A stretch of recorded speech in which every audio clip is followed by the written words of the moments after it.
Ladies and gentlemen, welcome to another episode of the Carolina Wrestling Podcast. I am that guy, Trey Morgan, and I'm here with my podcasting partners, Fallen Angel, Derk Douglas, and Hot Mike Joel Avery. Guys, what's going on, man? What's up? Oh, good. We got an extra co-host. Co-host. Yeah, every time we get on here, Nico's got to make a cameo and say, "Hey, what's going on?" Let everybody know he loves his dad. But we're never going to turn you guys, man. Oh man, I am waiting to see just how much of a bomb out SummerSlam is going to be. I don't think I've ever seen a SummerSlam on the verge of bombing out this badly. I'm gonna be honest. Yeah, man. Yeah, it's crazy because we were just talking right before, and Derk, I think you had some numbers. We were talking a couple weeks ago that we had numbers. It was like 23,000 for night one and 25 or 26 for night two. Well, they picked up. They did. They picked up. They're up to 30,205 on night one and 29,897 on night two. Wow. Yeah. And we mentioned last week this arena at its max capacity can hold 70,000 fans. So even with both nights combined, they still have 10,000 empty seats in the arena if they combined both nights. And last year, they were at 50,000 for night one, 58,000 for night two. So they're down 20,000. Oof. Oof. A little more, right? So they went from 50 to 20, 30,000, 50,000 to 20,000 per night. Yeah, that's per night. Like 20%, roughly. Oh, it's more than that. It's more than that because, like you said, it was over 100,000 total, right? Yeah, it was 108,000 total, and this year it's barely 60,000. Yeah, barely 60,000. That's almost, a 40% total. That's exactly almost 40%. A 40% decrease. And bear in mind, Trey, you mentioned this right before we started recording as well. You said that they dropped the ticket prices. It was advertised on Netflix. The ticket prices were down to $25. Yeah, I think when I watched Netflix last night, when I was watching Monday Night Raw right before SummerSlam, it said tickets starting at $25 for SummerSlam.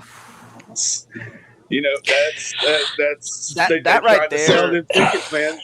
That should tell you how desperate they are right now, though, because this is the TKO era of WWE, where, again, we were talking just about a couple weeks ago about how much they've jacked up ticket prices, about how a $300 ticket went to a double that at a $600 ticket. Yeah. And now they're so desperate to fill these seats, they're selling them at $25. That's, you know, the name of the event's SummerSlam. They're in Minnesota. Who wants to go to Minnesota? For the summer. Right. You know, but you also got to remember, though. You also got to remember, where were they last year? Last year they were in Jersey. Oh, by comparison, less popular spot than Minnesota. Jersey's got a beach, though. There's still a beach in Jersey. Yeah, there's. Yeah, you know, but I mean. But let's be real. If you're going to go to a beach, are you really going to pick Jersey over all? It's right down the street from New York. Right down Jersey Shore, like Jersey Shore. Are you really gonna pick Jersey though? Out of all the other beaches that the country, Jim Tan Laundry, you know.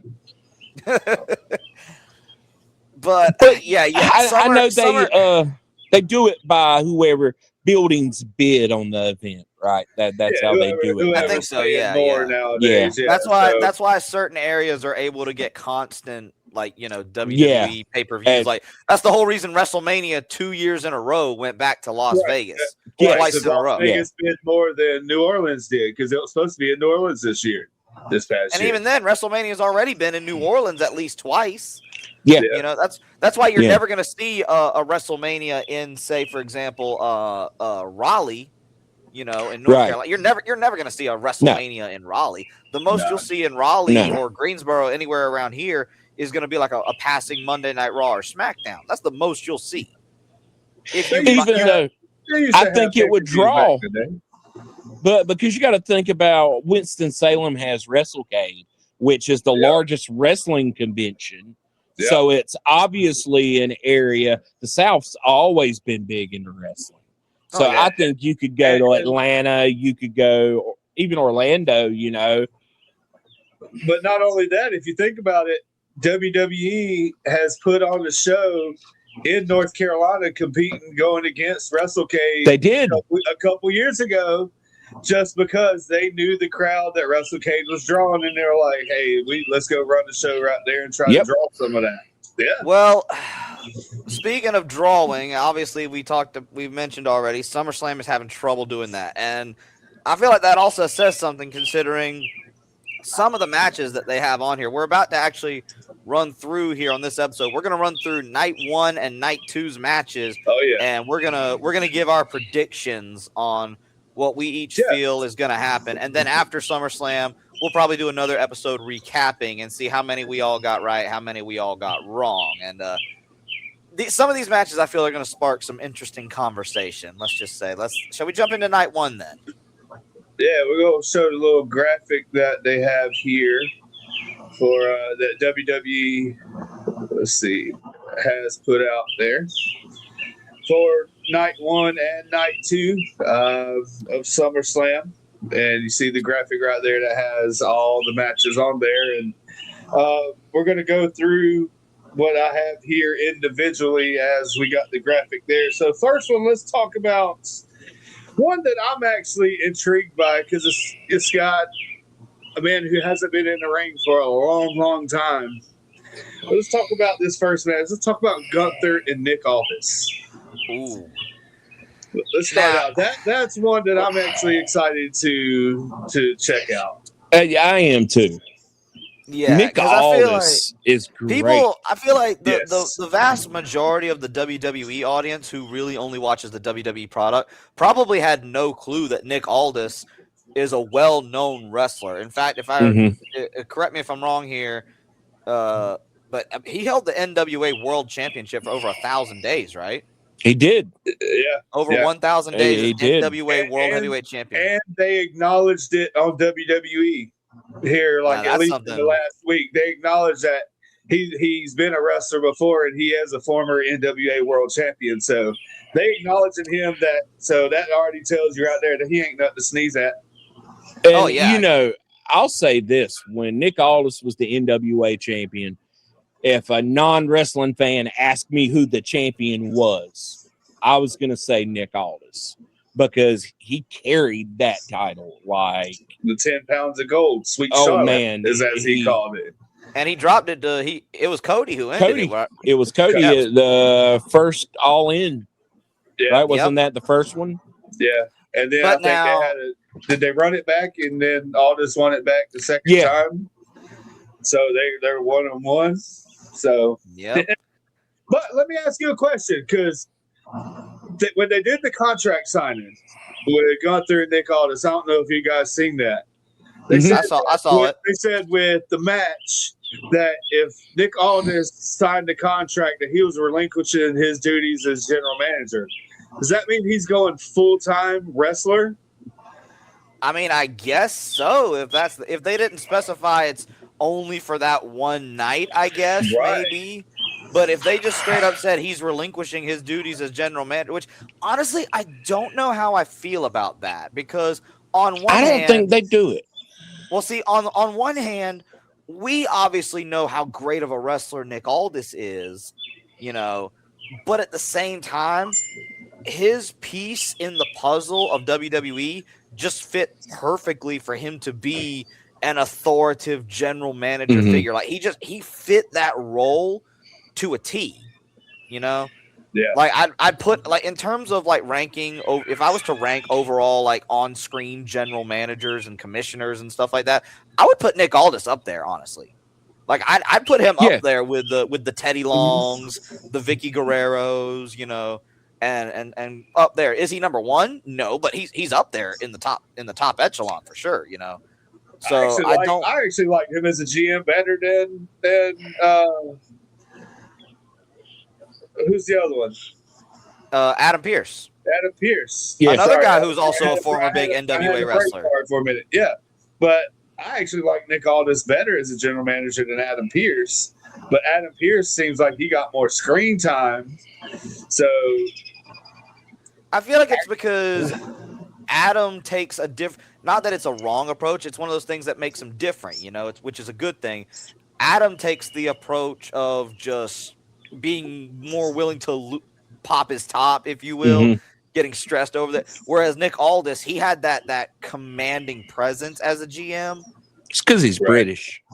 Yeah, it could be because he's British. Actually, no, that makes a lot of sense because they command and a different kind of presence and carry themselves like he didn't let he's got that aura that Regal had, Exactly. Yes. But now, when it comes to the match though itself, wrestling wise, I mean, obviously we know Nick Aldis is going to go out there and tear the house down. We know Gunther is one of the greatest in-ring workers of the modern era. So the match itself, I feel, is going to be fine. As far as who I think is going to win, I mean, perfectly honest, I feel it's a no-brainer. I'm actually going to call it. I'm going to say the exact finish. I think the exact finish is going to be Gunther wins with an assist from Sami Zayn.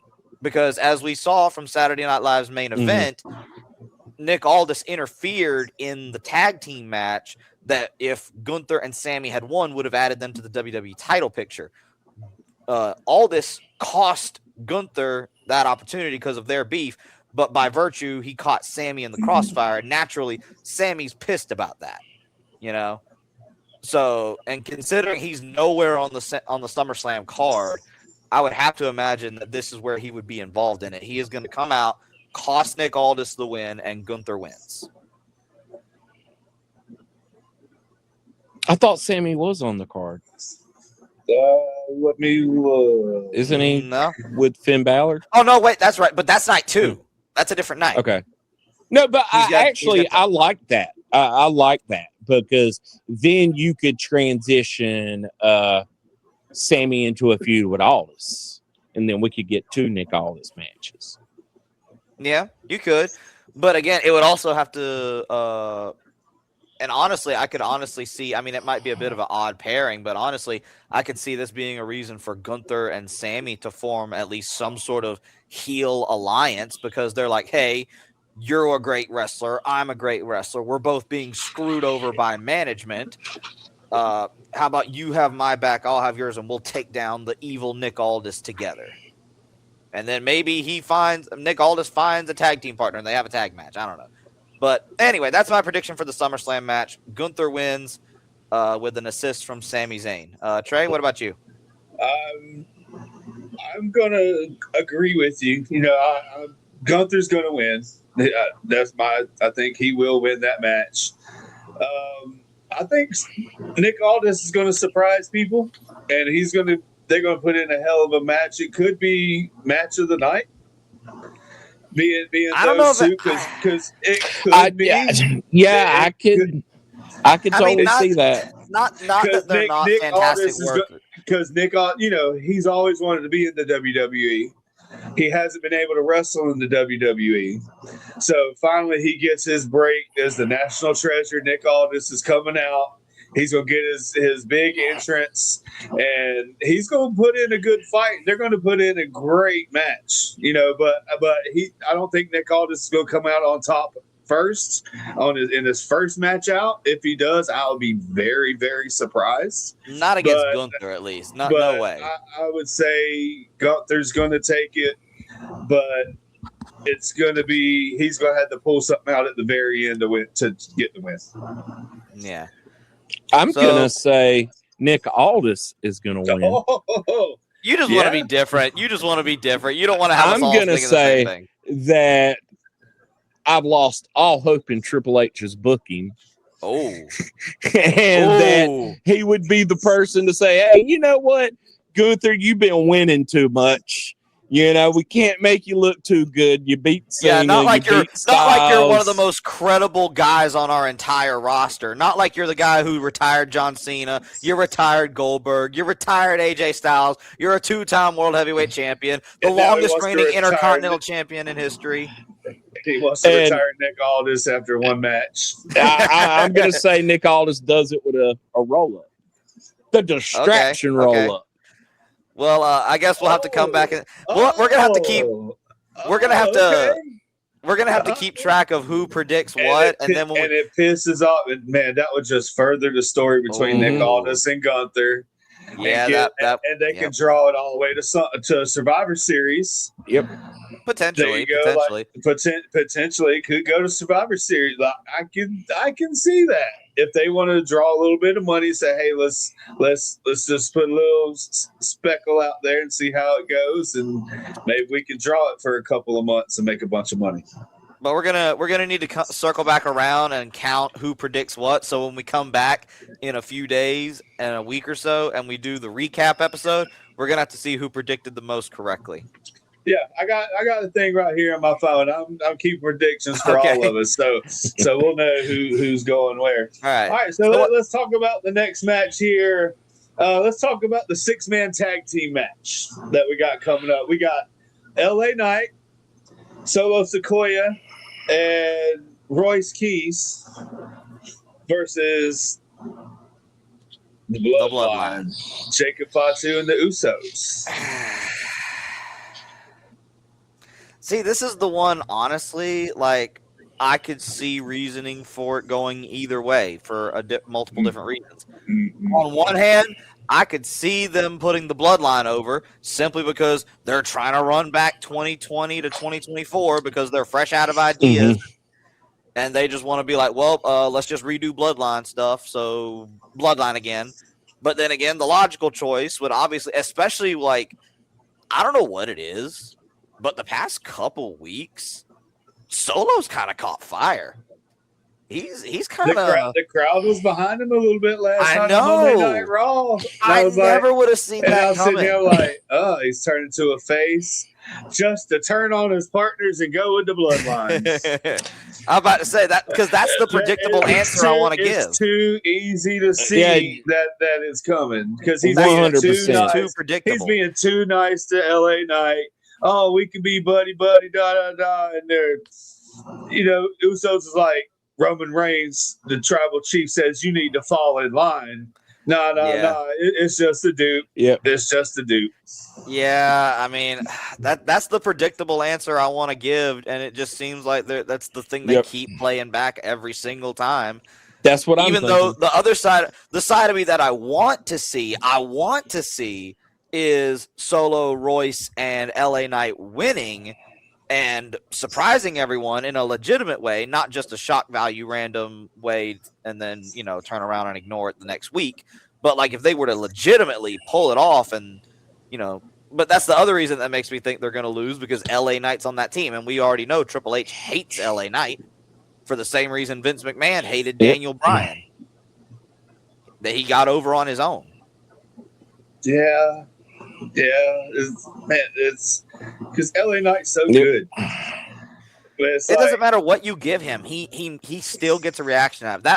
That whole promo segment he did with Seth Rollins, where he just basically called out what all the fans are thinking. Oh, hey brother, let's get matching haircuts, brother. Oh, let's get the same beard, brother. Hey, I love you, brother. Hey, can I get a title match, brother? Oh yeah, brother, let's go, brother.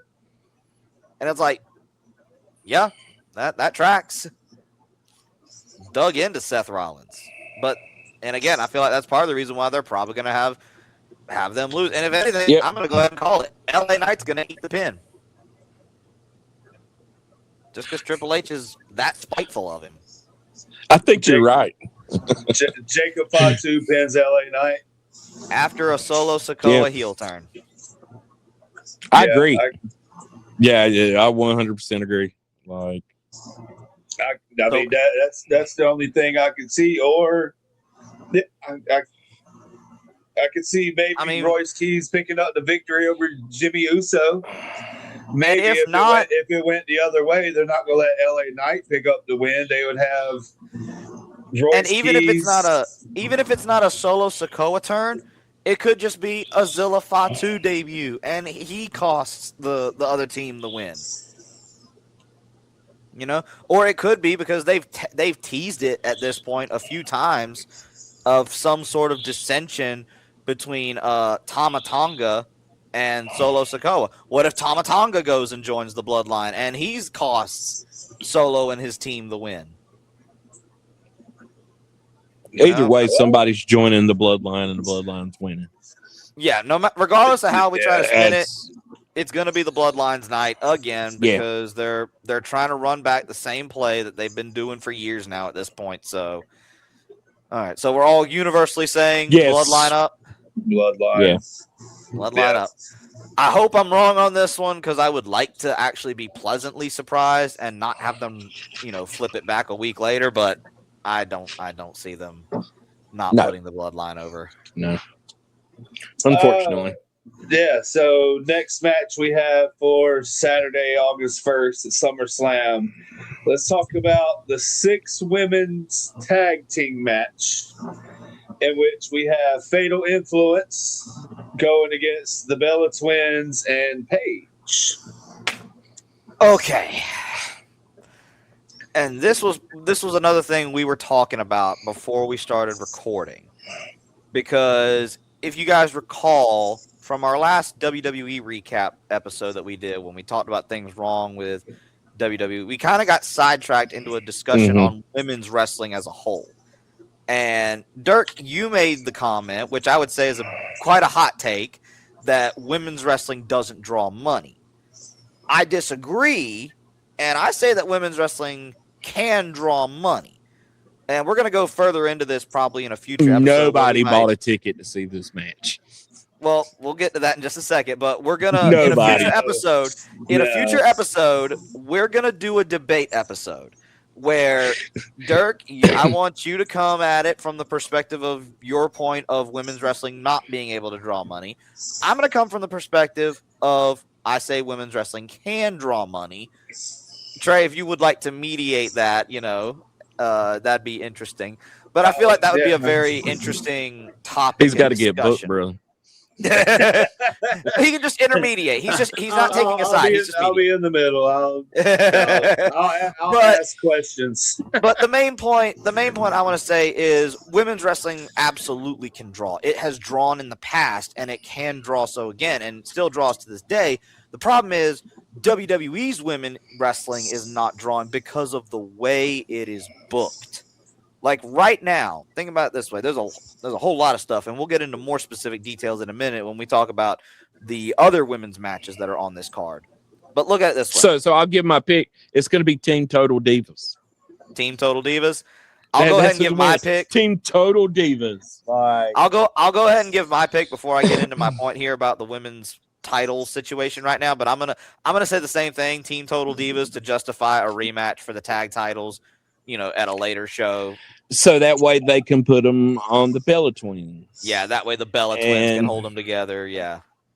I think you would insult a lot of women if you considered the Bella Twins professional wrestlers. And again, screw over very talented, hardworking young women who are busting their asses up there every day, and the Bella Twins basically coming in and pulling a Hogan. So, but anyway, Trey, before I give my little talk here about the women's title picture, what you think? I'm going against you guys. Oh, I'm going Fatal Influence. Fatal Influence on this match. Okay, but also I see the Bella Twins turning on Paige. Ooh. I can see that happening. And that's the reason Fatal Influence picks up the win. Okay. Mm-hmm. I mean, that's just thinking about something else because it's always been Brie Bella and Paige since Nikki got hurt. Now that she's back, it gives a reason for them to turn on Paige and get her out of the way, be the Bella Twins again, so they can win the championships. And then maybe Paige can possibly some way align herself with Fatal Influence, maybe. I don't think she needs to be anywhere near Fatal Influence. But they need to leave Fatal Influence alone. They're doing great on their own. But now my point, I think the Bella Twins are going to turn on Paige, and that's going to give Fatal Influence the win. Well, we'll have to see how that plays out. But now, what I was going to say earlier about the whole problem with the way the women's division, if you will, is being booked right now. We'll get into some more specifics when we get to the other women's matches, but one specific to this match. You've got your women's tag team champions on the show not defending the titles. You have your Women's United States champion on the show in night 2, not defending her title. You have a brand new Women's Intercontinental champion. Shout out to Raquel Rodriguez. But again, not even on the show. So, and then the whole interim women's championship, they're going to crown an interim champion. We'll talk more about that when we get to that match, because I got a lot to say about that. I got a real issue with that, but we'll get to that when we get to that match. But yeah, so me and Derk, we're predicting Total Divas team win. Trey, you're predicting Fatal Influence win with a Bella Twins heel turn on Paige. Yeah, I can see that. That's something that people's not actually expecting. So that's something like they got to have some kind of excitement somewhere, and that's the only reason that would excite me anyway. It's like, hey, let's turn on there and just do something else that somebody ain't thinking about. So yeah, that's my prediction. All right then. Well, match 4, night 1. What we got? We got the Women's World Championship match. Okay. You have the 2026 Queen of the Ring winner, Io Sky, going one-on-one against the lady that she beat for that Queen of the Ring crown, the WWE Women's Champion, Liv Morgan. All right, and again, before we give predictions for this match, this is another issue we're having. And it's not just the women's division in this case. It's just the one I'm going to highlight here since we're on this particular match. Do you guys remember when WWE used to have a 30-day defense clause for all of its champions? I do. And it kept things interesting. It made sure that there were good continuous title matches on a regular basis flowing in through where the champion had to defend their title at least once every 30 days. If they didn't, they were stripped of the title. And it made perfect sense, you know? And it gave you an excuse to have matches where if a cowardly heel wanted to get out of having the title match, they would do something to get themselves disqualified, get themselves counted out, you know, something dastardly to, I'm going to give you the match, but I'm not going to give you exactly what you want, you know, just, you know, but Liv Morgan won the Women's World Championship at WrestleMania when she defeated Stephanie Vaquer for it. This is her first title defense since winning at WrestleMania. Mm-hmm. That is over 100 days of not only having no one to challenge for the title, no one has even made a claim for it until Io won Queen of the Ring. Up until this point, nobody on the women's roster came forward and said, I'm coming to be the champion. The Women's Intercontinental Champion has been defended and feels more prestigious right now than the Women's World title. And quite frankly, that is sad. I get that world title matches are supposed to be a little more prestigious and a little less frequent than your workhorse champions, your U.S. champions, your intercontinental champions. Those are your regularly defended workhorse championships. Your world titles, they do need to feel special and prestigious when they happen, but they still need to be frequent enough to be featured, and everyone should feel like everyone wants this prize. It's the greatest prize that any woman on Monday Night Raw can possibly get. Everyone should be wanting that honor to fight for that title, but they've literally done absolutely nothing with it. Liv Morgan has literally been a valet as Women's World Champion since WrestleMania. And that's sad, quite frankly, because again, it's not a problem necessarily with Liv Morgan or Io Sky or any other woman on the roster. It's the way they're booked.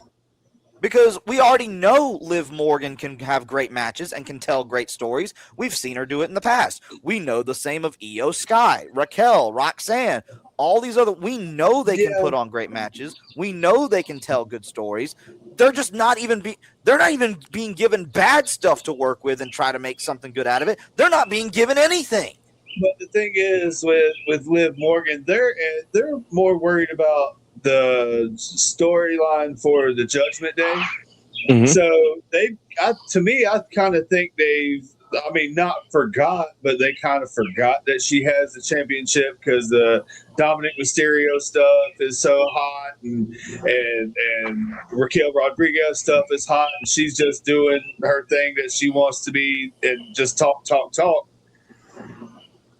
That's, to me, I think that with Liv Morgan, that's more important with her storyline. So Io Sky possibly coming in and winning the championship would actually mean more to the championship because she doesn't have a group of people surrounding her that's distracting from Liv Morgan actually having the championship. Well, see, that's the other problem, though, then. Because, and again, I'm not saying that storyline necessarily is a bad thing, but if that's the storyline and direction Liv Morgan needs to be going in, she shouldn't have won the championship at all at WrestleMania in the first place. They need to break up the Judgment Day. I was about to say, that was going to be my next point. The Judgment Day at this point as a faction has long overstayed its welcome. Yeah. It has been dead. It has literally felt like the babysitting faction for we have nothing to do with you. We're just going to throw you into the shuffle into Judgment Day and just hope for the best. Because compare the Judgment Day when they started and that whole first great run they had to where they're at now. Completely different people. Oh, yeah. When they started, Damian Priest. When they started, Damian Priest, Rhea Ripley, Finn Balor, and then they had that Edge. No, Edge. Edge may have started. But when Edge I liked it when Edge was the leader. It was Edge's group.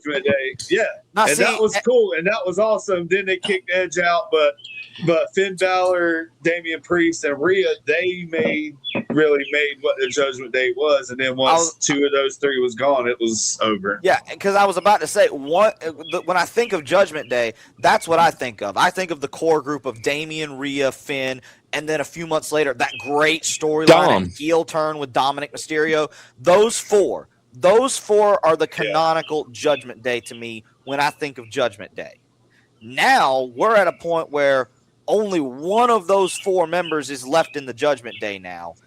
And literally it's just been a shuffle around of ever since they started. It started just lightly with JD, but then it became Carlito. Then it became Raquel. Then it became Roxanne. I forgot Carlito was there. Then they swapped in Liv for Rhea because their storyline reignited a little bit. But literally, Judgment Day has long overstayed its welcome. It's literally the same to me. It's a modern day NWO at this point. Not to the same extent of it trying to steamroll the whole show as a product in general. It's like NWO Black and Silver. Yeah. Yeah. Yeah. Yeah. Like it's just meaningless at this point. They don't have anything for those guys, so it's just we're just gonna keep you here. Yeah, but yeah, and like you said, it's diminished the women's world title, which is the last thing you want, because this is supposed to be the most prestigious title on the Monday Night Raw brand for all of the women on that show. This is supposed to be the top prize that all of them should be gunning for, and no one's even made claim to try to want to challenge Liv for the title until Io Sky beat her in Queen of the Ring, which, again, like I said before, it was dumb that Liv Morgan was even in the Queen of the Ring tournament. The whole reason for winning Queen of the Ring was to earn a championship match at SummerSlam. Liv is already the champion. Why are you putting her in Queen of the Ring? Because maybe she was trying to win so she wouldn't have to defend her championship at SummerSlam. Again, that's just stupid. Yeah. That's just stupid. That's stupid. But hopefully, because my prediction is Io Sky. Io Sky, obviously a phenomenal entertainer, an absolutely lovable babyface. Everyone loves Io. She, I feel, is the perfect chance to kind of just do a soft factory reset for that women's world title and make it relevant again. Because right now, it's probably the most irrelevant title in all of WWE. And I hate to say that. I really do. I'm going to go with Liv Morgan. But because I think you're confusing WWE with being a wrestling company when it's an entertainment company. They never claimed to be a wrestling company. They never nobody ever said that title was prestigious. They just give it to the prettiest girl on the Not roster. necessarily true. When they introduced that title, it was when Rhea got it, because when she won the SmackDown Women's Championship after joining Judgment Day, winning the Royal Rumble, and she won the SmackDown Women's title, it was then morphed into the Women's World title. And when Rhea was champion with that thing, it meant something. That was one of the best titles in the business, especially for the women's division. And then when Becky won it, it really meant something. And then you had the whole back and forth during Rhea versus Liv over the title. And again, it felt like that title was hot. But then I don't know what it's been over. Well, I know what it's been. It's been the terrible booking. But like for the past year or so, that title has not meant anything now. It went again, and that goes to show right there. The booking and the champion make the belt. The belt doesn't make anybody, and that's true with any promotion and any title anywhere. A belt, has it been defended since WrestleMania? No, not once. Not a single time. No one's even come out and tried to challenge Liv for the championship. No one's come out and said, I'm challenging Liv Morgan because I want the women's world. No one's even done that. And that's why Io Sky is going to come out the champion, because at least on singles matches, she can defend the championship. Yeah, and again, put some sort of a spotlight, give a factory reset, and let's bring some prestigiousness back to that title. I always thought that Asuka was one of the greatest wrestlers of all time. Asuka was really, really good. Hands down. She didn't get pushed because she wasn't very good at English, right? She can't do promos. You're not going to have her in a bunch of backstage segments, which is how they like to push their women. You would never knew Asuka was as good as she is looking at her WWE body of work. If I'm going to tell anybody this, go look at, and not just Asuka, look at a lot of wrestlers who come from Japan. Look at their matches over there in Japan. Then come back and watch them in WWE. It's a completely different night and day difference. It's a different thing, right? Because over there, it's like if wrestling was an Olympic sport, it would be New Japan. Yeah. Right. Yeah. But it's not like that here. They're more stiff over there in Japan. And I think so you're gonna get hit, you're gonna get tough. You're gonna get watch Shinsuke Nakamura versus Brock Lesnar in Japan. Go watch that match. Oh my god. No, Shinsuke versus AJ Styles. That was one of the greatest wrestling matches I've ever seen. But I just don't think that sells over here. And Io's the better wrestler, but I just don't think there's any money in Io. I don't see it appealing to a mass audience, and I don't see TKO doing it. Like I said, future episode we're going to do a debate on women's wrestling in general. But right now, for predictions, Trey, we got what? You and me saying Io Sky, and Derk, you said Liv? Liv Morgan, yes. Yeah. All right, let's tally that up. All right, what's the next match, Trey? One that I'm looking forward to, baby. Oh, man, it's one that actually kicked off Monday Night Raw last night. One that it's going to be the third match between these two guys. They're both 1-1. You're going to have the ruler and the 2026 WWE Men's King of the Ring, Oba Femi, is going against like one of the greatest in-ring performers of all time, the Beast Brock Lesnar. Big meaty men slapping meat match. And off the bat, excuse me, hold on. Inside Hell of a Cell. Yes, I was about to say it is Hell in a Cell. Hell in a Cell, baby. So it may be cliche. It's the most predictable thing ever at this point. Everyone sees what's going to happen coming a mile away. But at the same time, like I said before, just because the match is predictable doesn't mean it's bad. And I think we all can agree here it's going to be Oba Femi. Because if I'm not mistaken, this is Brock's last match, isn't it? As far as I've heard, I haven't seen anything, but I know the original plan. He was supposed to retire at SummerSlam, and his retirement at WrestleMania wasn't supposed to happen. So, maybe he puts him over for the last time, maybe. And I see Brock being a traditionalist and going out on his back. Oh yeah, I see Brock like Brock has always been. He did it at WrestleMania when he was trying to retire himself. So those people who always say Brock Lesnar is like a Hulk Hogan and he doesn't want Brock, absolutely. Y'all need to go back and watch Brock Lesnar's career, man. Brock absolutely will put over anybody as long as it makes sense. It makes sense. Yeah. That's the key distinction between a Brock Lesnar and a Hulk Hogan, right? Hulk Hogan didn't want to lay down for anybody if he could help it. Brock Lesnar is, I'm not going to lay down for anybody if it's not credible and if it doesn't draw money. If it draws money, Brock will do it. He lost to Goldberg in less than 2 minutes. Yeah. He literally went out there at Survivor Series. Do you think Obafemi is?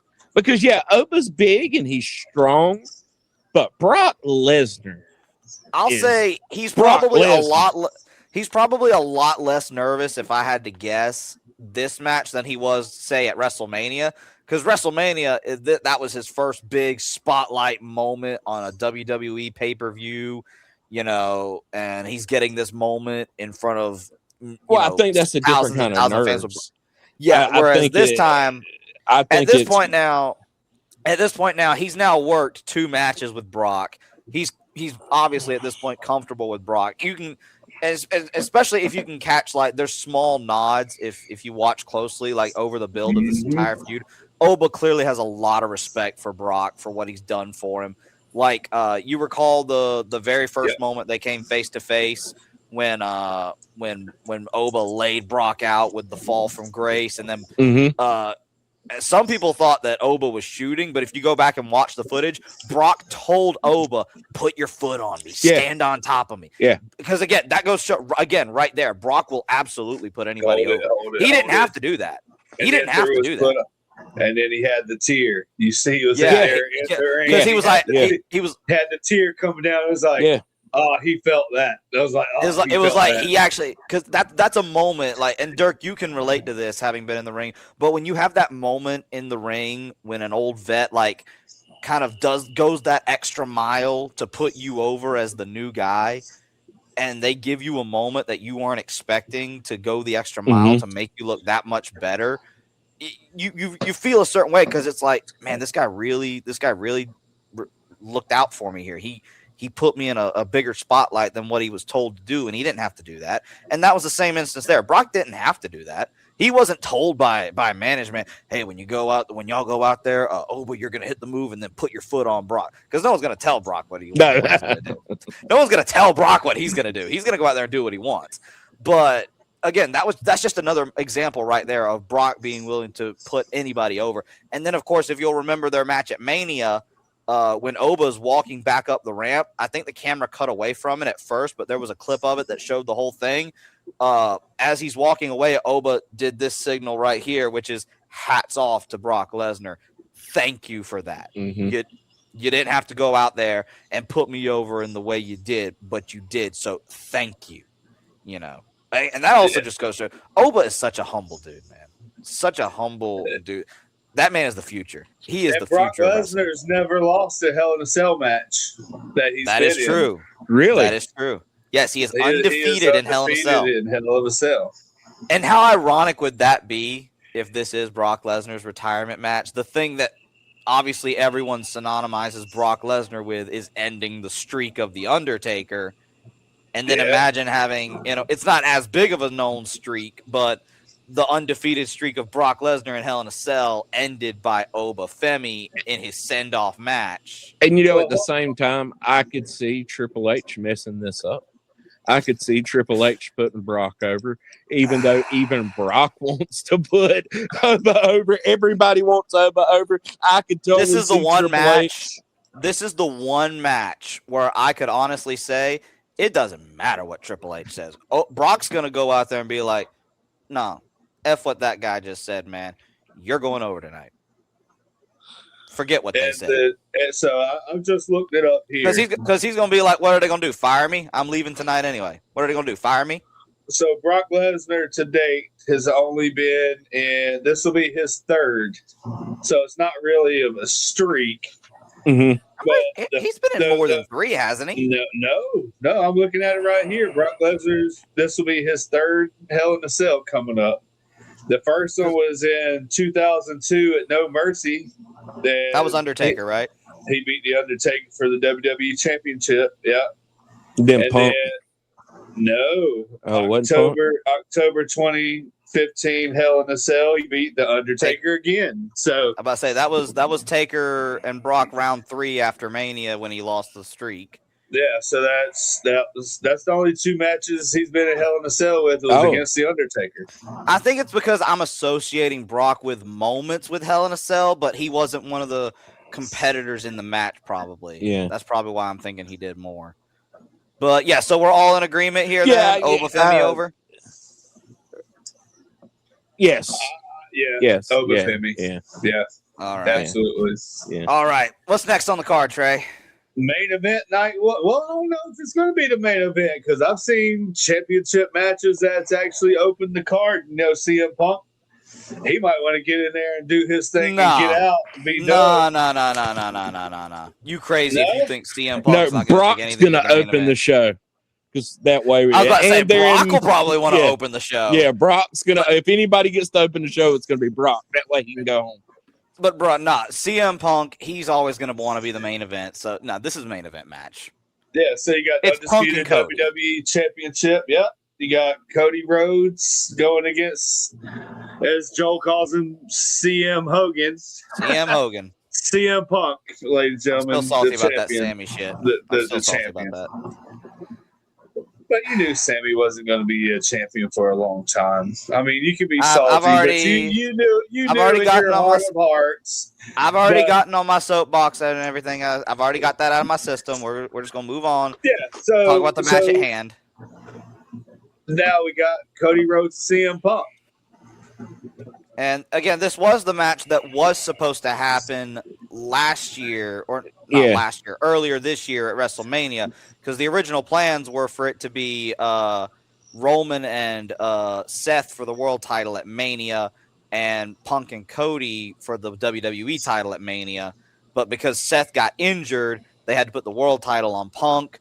It ended up turning into Punk and Roman, and then they needed somebody else for Randy, since he couldn't have Punk. So now that's when they inserted Randy Orton. And so we're getting the 2 matches we were supposed to get at this year's Mania here at SummerSlam instead. But honestly, especially given that it's Punk and given that they have finally gotten the title off of Cody, because like I said before, I don't know why the writers are so averse to putting Cody in a storyline or something that doesn't involve the WWE Championship. It's oversaturated. Right. It is oversaturated at this point. After he loses it, because that's what I'm calling it. I'm calling it Punk's going to win. He's going to retain. And if you really want to get interesting, they need to turn Cody heel. I want Homelander. I was going to say the same thing. I want Homelander Cody.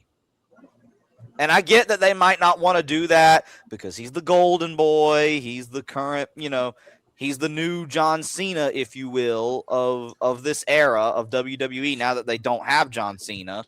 He's that, good-looking, dressed-up babyface guy that they can send on to every talk show and all that. And obviously you don't want a kayfabe bad guy to be the one necessarily always doing that. But then again, they did that with Roman while he was champion for 1,300 days. So maybe they could still, but I'm going to predict Punk, and I want to see Homelander Rhodes. That's what I want to see. I agree. I'm going to double that. I think it's time for Cody to turn. And I don't think they're going to take it off of Punk, so early, because I think they want Punk as the face of the brand, right? Yeah. Because despite how I feel about him winning it the way he did, I'm not going to sit here and pretend that Punk as champion doesn't draw money, because he does. Yeah. Because I can already see the writing on the wall. I'm pretty sure that and we're going to talk about it when we get to the next night of matches, but I'm pretty sure Punk's about to start a storyline with whoever wins the number 1 contenders match on night 2 between Finn Balor and Sammy, which that'll obviously be good matches and good story, because like I said, I might not agree with the way Punk won the title, but like I said, I'm not going to pretend Punk as champion is not money. It's money. It just is. And I think Cody turns and he messes up. Punk still gets the win, right? Cody's going to do something to turn and maybe cheat, but overall, Punk still gets the win. What do you think, Trey? I'm going CM Punk for sure. I mean, I kind of want to go Cody Rhodes, but I can't see CM Punk not retaining Saturday night because people are pissed off that Punk's the champ. Some people are pissed off that he's the champ. I feel like more people would be pissed off, though, if Cody won the belt back right away again. Yeah. Because that's what's happened every time. Every time he has lost it over the past 2 years since he won it. Yeah, go ahead. It's like he loses the title briefly ever since 2024. He'll briefly lose the title for like a couple months at most and then go right back to holding the title. You know, he's never away from the title. He never gives it time to marinate, you know? And that's why I'm 50-50 on this match. Like I hate trying to call it for CM Punk because I could see Cody Rhodes turning and winning and being a heel champion. You know, I kind of can see that because then you got Finn Balor who he can face. You know, he still can face Sami Zayn, but Sami Zayn a heel. He's kind of turned heel now. Is he a heel? Is he still in the middle? Like what is? I mean, what is? It's kind of hard to.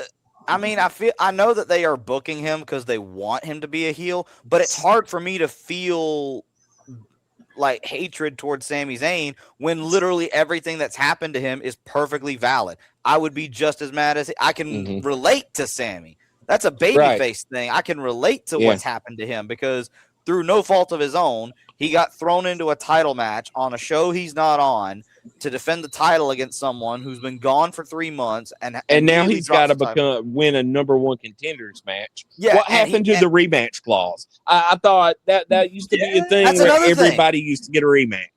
Everyone had a rematch clause as champion. You got a rematch clause. That's another thing that's been gone from champions. But also, God, I lost my train of thought. Dadgummit. But with Sami, that's what it was. The dude has been screwed over so many times. I know that apparently WWE wants him to be a heel, but everything that's happened to him, I feel sympathy for him. You know, like I said, everything with him, the way he lost the title, and then the tag match at Saturday Night Live's main event, he didn't lose because he did something dastardly and got overcome. He lost because somebody else who had a grudge with his tag partner came in and cost him the match. I still see there's a longer-term story for Sami Zayn to win the championship at WrestleMania in Saudi Arabia. And this is just building 6 months for him to win the championship. It could be. They're in Saudi Arabia for WrestleMania, night 1 and night 2. And that's the only reason he's not going to have is because he can get the big old grandioso fireworks and everything for him winning the championship, a WrestleMania moment in Saudi Arabia. Yeah. Well, so that's night 1, and for the main event, I'm Punk. Derk, you're Punk, and Trey, you're 50-50, but you're leaning Punk. Yeah, 50-50, leaning Punk. Cody Rhodes, I could see him maybe turning heel and winning the championship, but regardless, we're all sensing a Cody Rhodes heel turn. Yeah. CM Punk for the win, retaining the championship. Because, okay, now I'm thinking about it. I'm going a little bit more CM Punk because when he was sitting there calling everybody out, he called out Finn Balor. Oh, I'll give Finn Balor a championship shot. You want one? You got it. You got this one, that one. CM Punk, yeah, I'm going with that. All right, well, that's the night 1 matches. Let's move on to night 2, shall we? What's the first match on night 2? Oh, yeah. Let's see. We are going to go. Let's just continue with who we're already talking about. Let's go with the undisputed WWE Championship #1 contenders match. You know, we're already talking about these two guys. You got Sami Zayn and Finn Balor. I'm gonna say right off the bat, I think it's gonna be Finn. It's gonna be Finn. They've Finn's literally been on a spent winning the last. streak. Yeah, I was about to say they've spent the last several weeks building up Finn. He's been winning match after match after match after match. He's on a hot streak right now. Like you mentioned earlier, Trey, CM Punk name dropped him in the list of people he wanted to face. There's even a rumor going around that the reason that they moved Finn Balor to SmackDown was because Punk knew he was coming to SmackDown, and Finn was one of the names he wanted to be on the show with him because he wanted to work him more because he really likes Finn. So, yeah, I'm going Finn Balor, just cut and dry. Yeah, I'm going Finn Balor as well. Universally agreeing then? Yeah. Finn Balor all around? All right. Finn Balor everywhere. We're not doing too bad. We don't agree on, all of us agree on a bunch here. So we got mixed stuff going on. So let's talk about the next match. We'll talk one of Joel's favorite matches that we're going to have. We're going to talk about the interim WWE Women's Championship ladder match. We're going to talk this because Mommy's still the champion. This is just a pretend champion. Yeah, she's the interim and I champion. have a real problem with this. Until Mommy gets back. This match. Multiple things wrong here. I see the excitement in your face, Joel. Multiple. Well, let's introduce the competitors first before you get into your rant. All right. First, because I got a rant about this one. I got a rant. First, we got Tiffany Stratton is going to be in this match. We got Jade Cargill. We have the Queen Charlotte Flair. You have Chelsea Green. And right now, it's a mystery person who's going to be that sixth person in the ladder match. WWE does not have that one updated. So who do you think the sixth person is going to be in there? Because right now WWE doesn't have it updated on their website. And Joel, what do you think about having an interim champion? It's going to be Nia Jax. I'm gonna predict. Okay, so first off, I'm gonna quickly knock out my two predictions. Not my pick for champion. I'm gonna go ahead and give. I'm put that on there. Nia Jax mystery. I'm predicting the mystery person and winner of the match is going to be a returning Naomi. I thought about that. That's going to be my prediction. Just wanted to knock that out the way real quick. But Tiffany's Tippy time. All right. So you're picking Tiffany. I'm saying the mystery slot's going to be a returning Naomi, and she wins.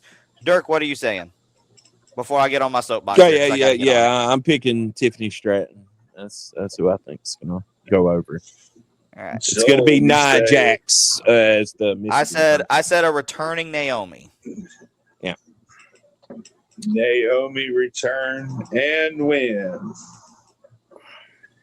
Boo! You're gonna have somebody return and come back and win the championship like right out the gate, pulling a page. There's a difference. Pulling a page. There's a difference. She's pregnant though, ain't she? No, I thought she already had the baby. Yeah, I think she already had it. Yeah. But you also got to remember the other thing. She didn't lose her title when she had to vacate due to Jim wanting to Netflix and chill, as she said. So I'd say she's earned that right because she never lost the title. That's the difference between Punk coming back from a return to have a title match in kayfabe versus Naomi. In kayfabe, Naomi never lost her title. Punk did. That's the difference there. But now I'm on my soapbox. It's soapbox time. Okay. Wait, I got a soapbox first. Hold on. Oh, if I sign you to a contract and I'm paying you all this money, pregnancy is preventable. I'm saying it's completely irresponsible. I would never trust you with anything else. I would never, ever put a title on. Well, that's a whole nother can of worms. We're not going to open. We're not going to open that can of worms. We're not going to open Derk. We're not going to open that can of worms. We're not going to open that can of worms. But now I'm on my soapbox. Okay. Why are you all of a sudden wanting to do an interim champion thing? For the longest time in WWE history, they have never done interim champions. Never. UFC has done them, and they make sense. I'm not saying interim champions don't make sense. They do. But if you're going to start doing interim champions, you need to, like, do some sort of announcement beforehand at the minimum.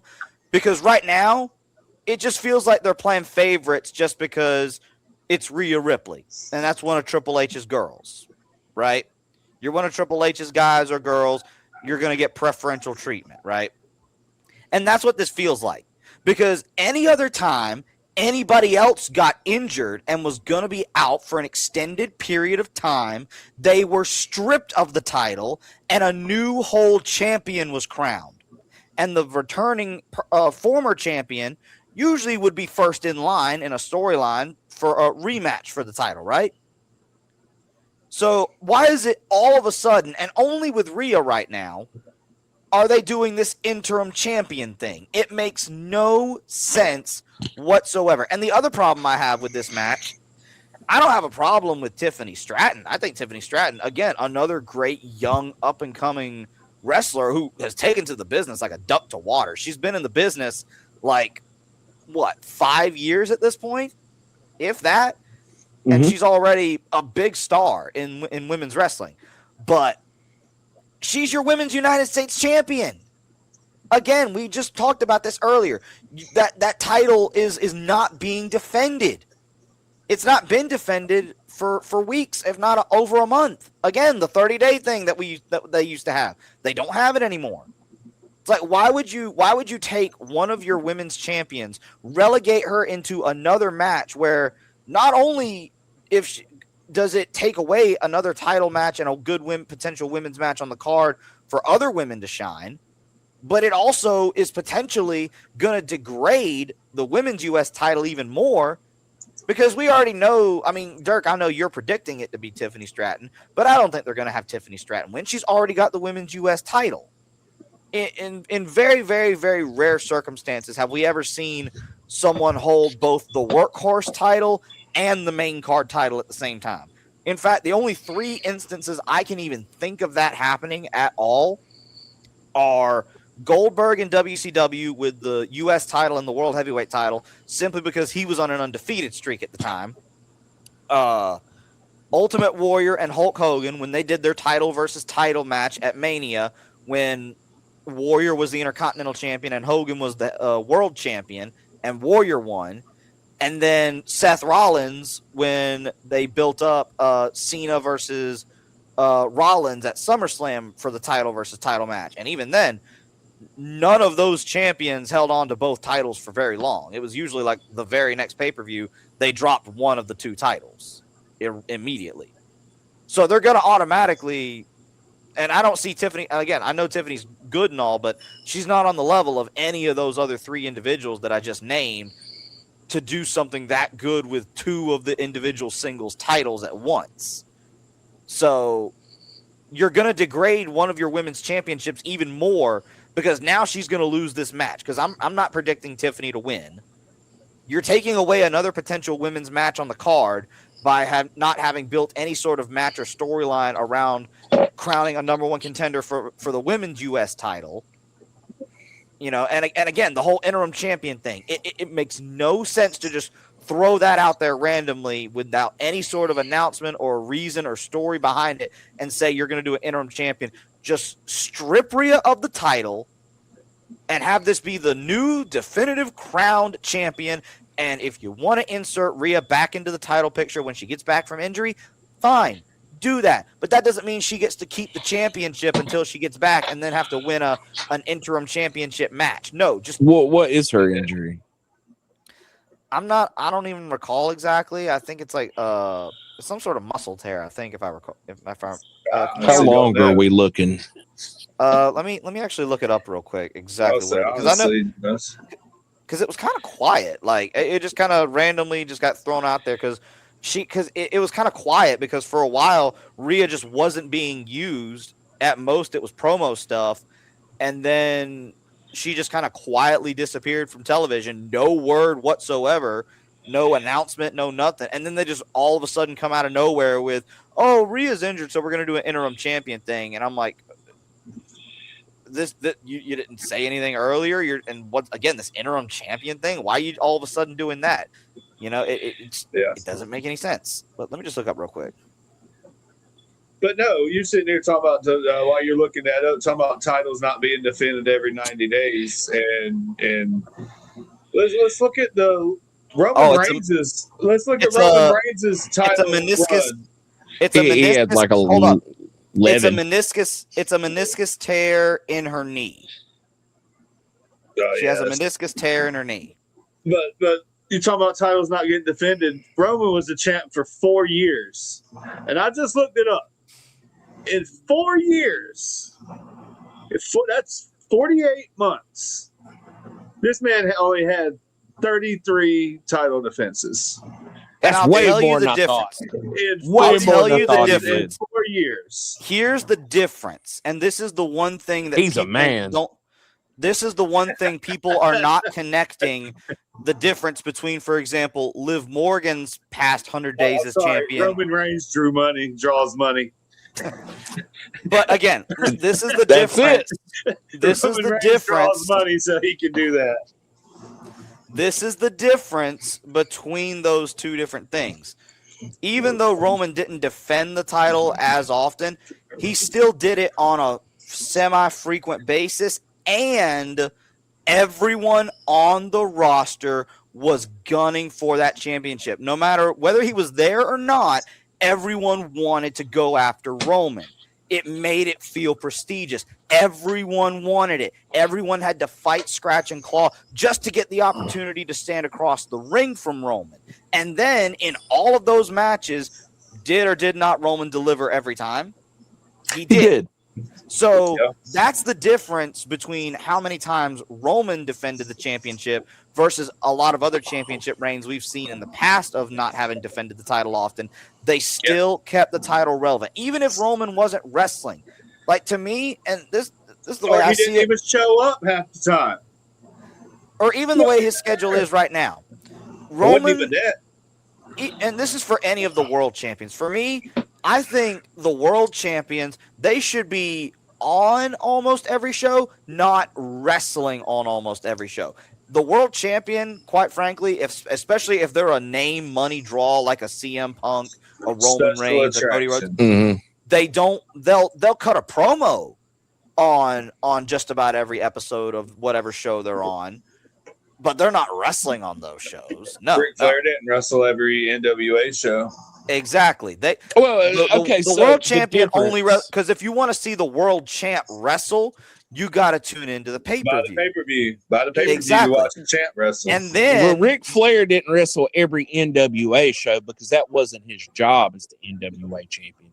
He would go to all the local territories, wrestle, put their guy, not put them over, but come this close to losing the title. So that way, when he'd leave, people would pay money to see their guy. Because, hey, man, he almost beat Ric Flair. I swear to you, Flair hadn't cheated. He came this far from beating him. And did Roman not do that exact same thing? How many times did someone Kevin had him beat? Kevin had him beat. Edge had him beat. Everyone had him beat at some point. It was just, the bloodline interfered. He cheated. But anyway, the point being, like I said, the difference is the attention and focus the title gets and how prestigious it is. And like I was saying, the world champions don't need to wrestle on every show. They need to only wrestle at the pay-per-views. The workhorse champions, your intercontinental champions, your United States champions, those need to be wrestling and defended, not every week, but at bare minimum, the champions need to be wrestling almost every week, even if they're not always defending the title. But that title needs to be defended at least 2 or 3 times a month. Because that's your workhorse champion. That's the guy who's there every week defending that title. Because that was the whole point of older wrestling shows back in the day. You had your world champion. That was your special attraction. That was your match that you saw your Flairs, your Hogans, your Dusties and stuff like that. And then you would have your workhorse champion, your television champion, for example, or your United States champion, your international champion, Mm-hmm. that title was defended every single week, and every single week there was a possibility of seeing a new champion.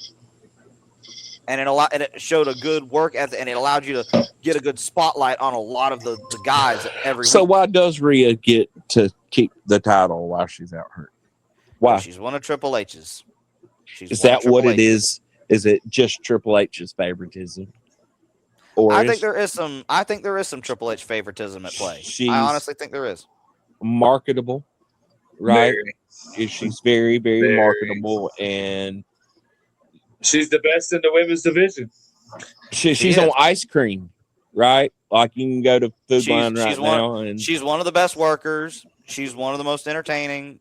In terms of the women's division, she's on top. You know, no matter what Rhea does, Mommy's on top.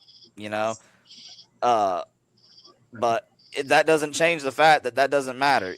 To me, that doesn't mean you get special treatment and you get to still be champion after having a severe injury. Like, you know, again, because if that had been Liv Morgan, for example, or if that had been Bayley, they wouldn't be still champion and then have to come back and still be champion and defend the title against the interim champion.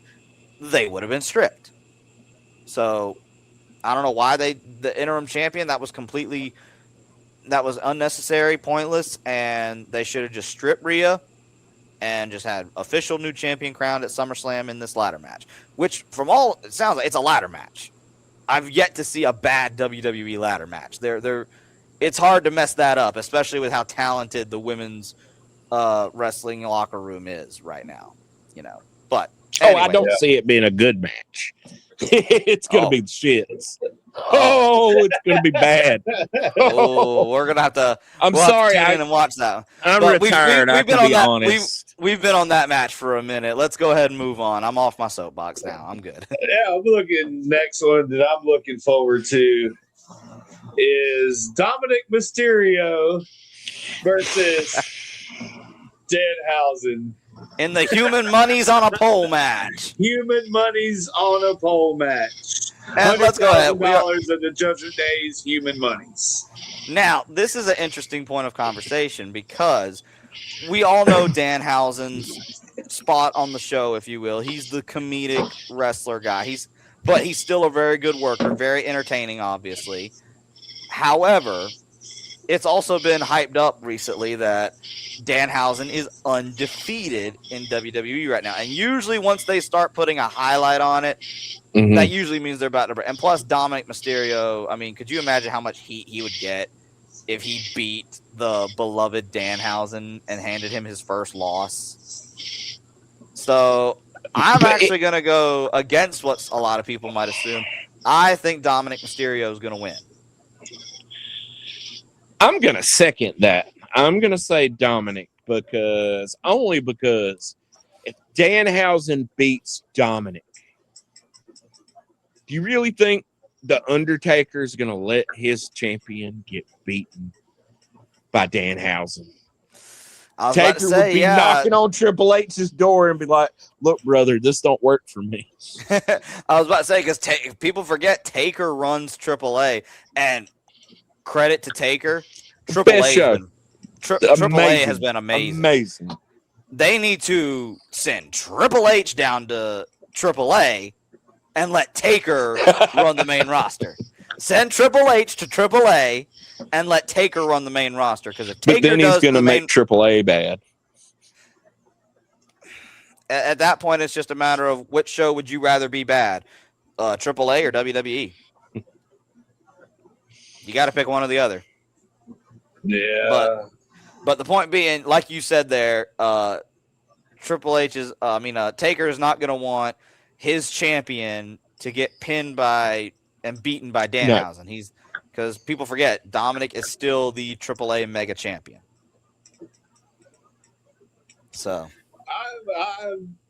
So here's, and I just thought about this while you were sitting there. Turn the light on. I'm going with Danhausen. The Danhausen. I'm going with Danhausen to win this match. And only because because he's cursed everybody in the Judgment Day already. So I see, because Danhausen, he's a comedy wrestler. So I see Dominic Mysterio climbing the pole, or somebody climbing the pole to get the money. Something happens with the curse. The pole falls, and the money lands in Danhausen's lap. They're in Danhausen's hands. So do you think you think it's going to be gimmicked in a way to protect the curse, as well as in a way protect Dominic as AAA Mega Champion? Boy, you want to talk about money? Danhausen is money. He is money. I see they're going to protect the curse. Dominic's going to climb, or somebody's going to climb up. Maybe the human-sized Funko Pop, JD McDonough, he might climb up there. he might climb the pole or something like that to get it. But something's going to happen. The pole's going to come down. Danhausen's going to get the money without having to climb up there. That's my prediction, because then it protects the curse and it still protects Dom. And I was about to say, I feel like they do need to protect the curse, considering that it started out as just a joke thing, but the moment Danhausen uncursed the Knicks, they kind of went and became champions.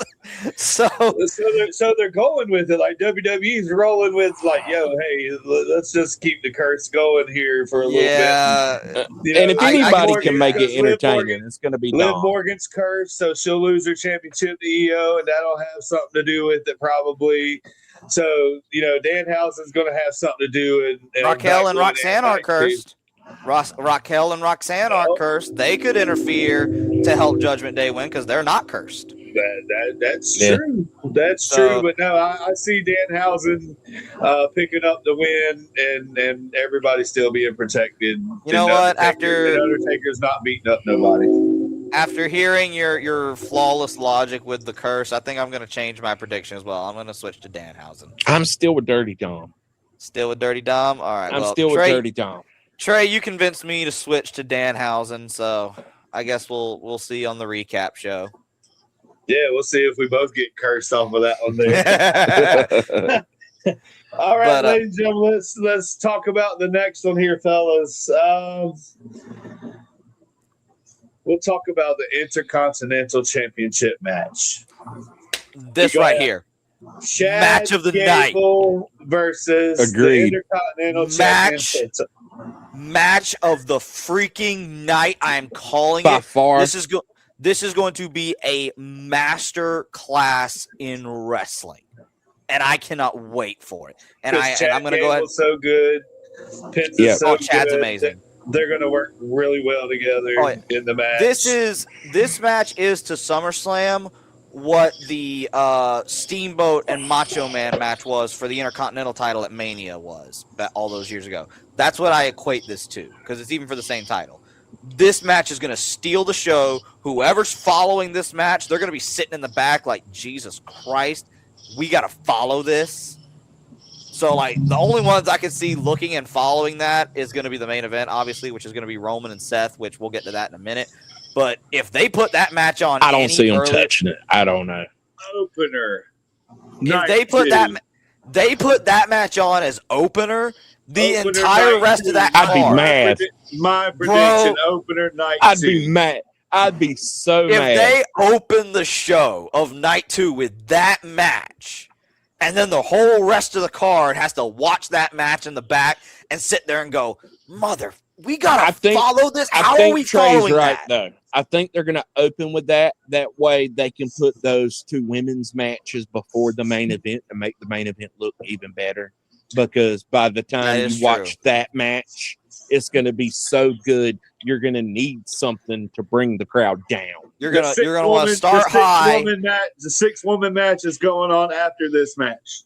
Yeah. So you're saying you want to because you want to start them off hot and high, cool them down for a little bit, and then slowly build, and then back up for the main. And I'm going to go ahead and call it. I think this is Chad Gable's night. Yes. I think it's got to be Chad Gable's It's got night. to be. It's got to be. Yeah. I think totally agree. After they had his match with El Grande Americano there in AAA. Oh God, it just boosted him. Then they gave him his new music and everything, and the crowd's behind him. And he's going to win the championship to honor himself and all this. Yeah, Chad Gable, no doubt. Now, and you know what would really make it even more touching if he wins is all the luchadors come out and actually celebrate with him and congratulate him on that. Kind of have a full circle moment, you know? Because obviously Penta comes in the ring afterwards and hands Chad Gable the championship. Yeah, and maybe even Rey Mysterio comes out and Dragon Lee comes out. For a show of respect, Penta will hand him the championship. Yeah, because I mean that, and Penta's done really good as Intercontinental Champion. He has, like, he's great. He's money. He's had Penta's money. Yeah, Penta is absolutely money. He's one of the greatest wrestlers on the roster today. The match and again, this gets underrated, I feel like, and does not get the appreciation it deserves. The match for the Intercontinental title that happened on Raw a few months ago between Penta and Dragon Lee. Oh my God, I could watch that match over and over and over and never get tired of it. That was a great match. Like, Penta just does not have bad matches. He is that good. And then Chad Gable, honestly, is much the same. Chad Gable does not have bad matches. And now you're telling me we're going to get Penta, a guy who never has bad matches, against Chad Gable, a guy who never has bad matches. And they're going to have one of the greatest matches of all time over the Intercontinental Championship. This is just going to be, as they say, absolute cinema. And I cannot wait for it. I am all here for it. So the next match, guys, we're going to talk about this is somebody that impresses me, and he drew me in as a fan. We're going to talk about the United States Championship match. You got the returning Baron Corbin, who's been gone for WWE for a long time, but he's actually done good when he's been away for, he's been in MLW for a while as Bishop Dyer and tagging with Dominic Don Dijak. Yep. So he's been tagging with him. Now he's back in WWE, and he's laid Trick Williams out here in the past couple of weeks. So you got the United States champion Trick Williams versus Baron Corbin. And Trick Williams is another one of those guys. He's been hot ever since he won the U.S. title. I mean, Trick is money. Trick is money. I'd really like for them to they still got time. I'd love for them to add Carmelo Hayes to the match and make it a triple threat. Like, this is honestly one of those. For me, I feel this is the match. I know for you, Trey, you said it was your Punk and Cody you were split on. I'm split on this one, man. I could see it going either way. And honestly, I want both things at the same time. I would love to see Baron Corbin come back and win the U.S. title, but I also want to see Trick Williams keep going with the U.S. title just because he's done so amazing with it that it's like I want to see more of it. But maybe that's the whole reason to take the title off of him, because it's like I want to see more. And now that makes me more invested to want to see him fight his way back to it and win it back. I'm honestly split on this one. I'm split on this one. I'm gonna go with Trick. I'm going with Trick. Yeah, to me, it's an easy decision. I can't see them taking title off of Trick right now. With the crowd being behind him, the entrance that he's got, everybody's chanting, "Whoop that Trick, whoop that Trick!" And he's with coming the lemon out, pepper steppers. Man, he's just so good. He's got so much charisma, and he's taking control of the fans. I can't see them taking the title off of Trick right now. I'm split just because I also am one of those guys that back during his original run in WWE, I was a fan of Baron Corbin. I was one of those guys that saw he was a very underrated talent. And so seeing him come back and just immediately get right back into the thick of it in WWE the way he has, obviously part of me wants to see that, but I'm split on it, but I'm going to lean Trick. I'm split, but I'm going to lean Trick. Well, I thought you were going to sit there and go for Baron Corbin there, buddy. Like I said, I'm split on it, but logically the decision for me would be to keep it on Trick. All right, so we got all of our picks. Everybody's going for Trick Williams in the United States Championship match, and now Guys, main event. The main event of night 2. You have the architect, Seth Franklin Rollins. Seth freaking Rollins, ladies and gentlemen, versus the OTC, the WWE World Heavyweight Champion, Roman Reigns. And my prediction, I'm just going to say it right off the bat. I think this is Roman wins. I'm going to say Roman. I'm going to go with Seth. Roman's never beaten Seth. Well, see, that's the exact reason why I say it's going to be Roman, because they even alluded to it when they started this feud, is that odds are this might be the last time we get Seth and Roman one-on-one, because they've both admitted they are much, much closer to the end of their careers than the beginning. They're both hinting at retiring within the next year or two, because I got a hunch that this is probably going to be Roman's last world title reign. Seth might get one more after this. I don't know, and that's the reason why I say it probably is going to be Roman, even though Seth's won every match, is that's what you do in wrestling, right? You put someone over, there's a storyline, but eventually, you give it back, right? Well, the rumor is that Roman's taking the fall off. Roman is taking, I think that's like September, October, November, December off. I don't see him having the title off TV that long, because Roman's not going to be around. Seth's going to be around. Seth's going to be on TV. I think. Well, have they confirmed that, or is that still just rumor? That's still just rumor. I was about to say, unless it's confirmed, I don't want to lean on that. Unless it's confirmed, I don't want to lean on that necessarily. But I mean, like I said, just storyline wise, it makes all the sense in the world for Roman to retain here, simply because that's been the essence of the build to this match, is that it's the one thing Roman has never done. He's never beaten Seth one-on-one in a title match. So, and again, they've alluded to this likely being their last one-on-one championship encounter.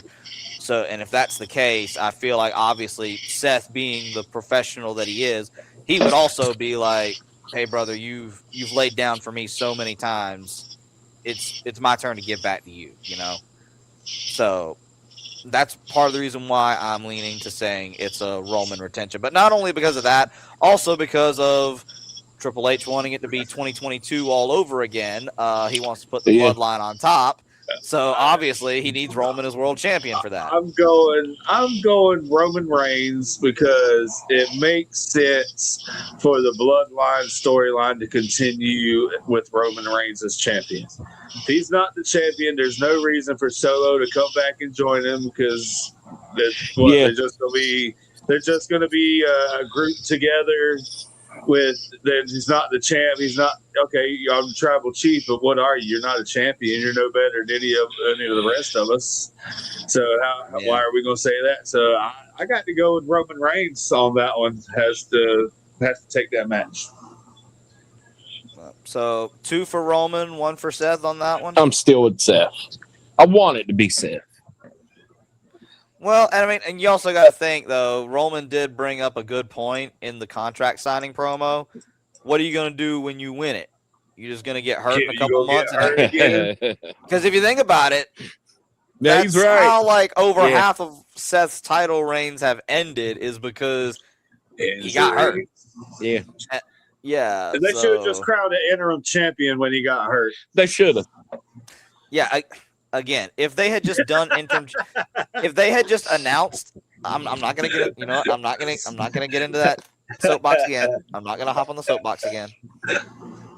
But yeah. So I've got Roman Reigns on that one. Joel, you've got Roman Reigns as well, huh?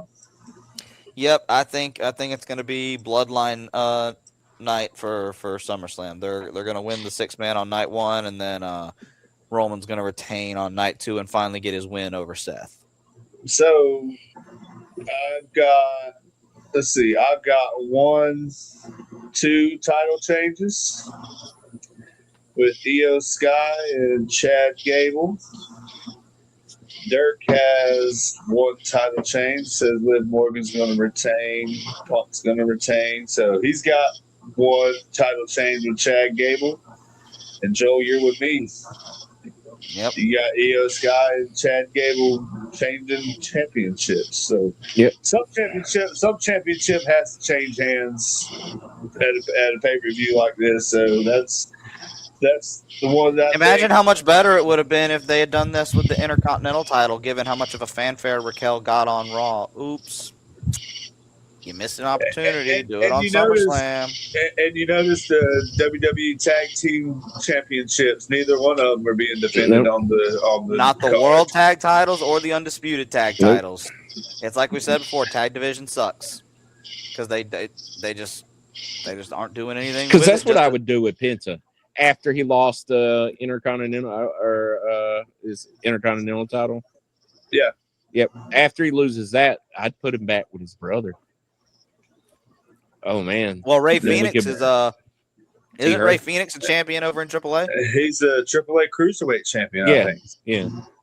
Yeah, so I mean, unless you're talking about sending Penta to AAA, which honestly, Penta's not going to Mexico. He's a star on Monday Night Raw right now. He is too much Dom works both. Dom works both. So yeah, I would bring Ray in and I'd build up. But that's because Rey Mysterio's his daddy and Rey Mysterio's the on-screen general manager of AAA. You know, not to mention nothing against Dom, but Dom is not the money draw Penta is. He is money. Penta is money. And they're about to have El Grande Americano versus Dirty Dom for the AAA Mega Championship. He's gonna lose that. Yeah, that's where they're gonna get that title off. Yeah, because Dom just turned on Grande Americano. If y'all guys watch AAA on YouTube, AAA is good. It's actually AAA is amazing. You know, AAA is amazing. I watched that, and Dom just turned on El Grande Americano in a tag team match and joined up with this other group Omos. with Omos. Yeah, with Omos. Yeah, you know, that big old giant dude, man. But yeah. So y'all think SummerSlam is going to be good? What do you think? Good, poor, mediocre, great? What's your rate? What do y'all think it's going to be? I think it's going to be mediocre. I think if I was going to rate it on a scale of 1 to 10, I was about to say I'm on the same boat as you. If I was going to grade it on a scale of 1 to 10, I'd give it probably a 5 out of 10 at this point because some of the matches are going to be great, amazing, and awesome that everyone's going to remember. Other matches, I'm just going to be like, I'm going to go make some dinner or I'm going to go to the bathroom. I don't care. And don't forget about our 3 hours worth of commercials. I was about to say, because this is TKO's era, Yep. There's going to be half this show is just literally a commercial break with a weird, cheesy, music thing playing in the background. Yep. Yeah. Because I'm not paying an extra $30 for ESPN. NordVPN. Use it. Maybe sponsor us. Well, even when you're on ESPN, you're still getting the commercials. It's just different. Well, yeah, but you're just watching you're actually watching commercials on the international. All you're watching is just like a slow-mo, like screenshots of WWE stuff with some generic music playing in the background. Yeah, right. Yeah, so it's bad either way, but it's horrible. But anyway, that has been our predictions for SummerSlam. We'll come back probably next week, sometime after the show, and we'll go back and see how many we got right, how many we got wrong. Feel free to leave your predictions, down in the comment section. And like I said, keep an eye out at some point. We are going to be doing that women's debate match between myself and Derk about women's wrestling, whether or not it's a draw, and also try to offer some solutions as to what can be done to help fix the problems with women's wrestling in general right now. Because, like I said, and I'm sure you'll agree with this, Derk. Just because you say something's bad right now, that doesn't mean that you don't. It's always got to be bad, right? Like, but at the same time, it means you don't want. It doesn't mean you don't want it to succeed. We obviously want. We obviously want women's wrestling to succeed, and obviously because it's pivotal at this day and age to professional wrestling in general. And it would be a disgrace to see it devolve after seeing how far women's wrestling has come.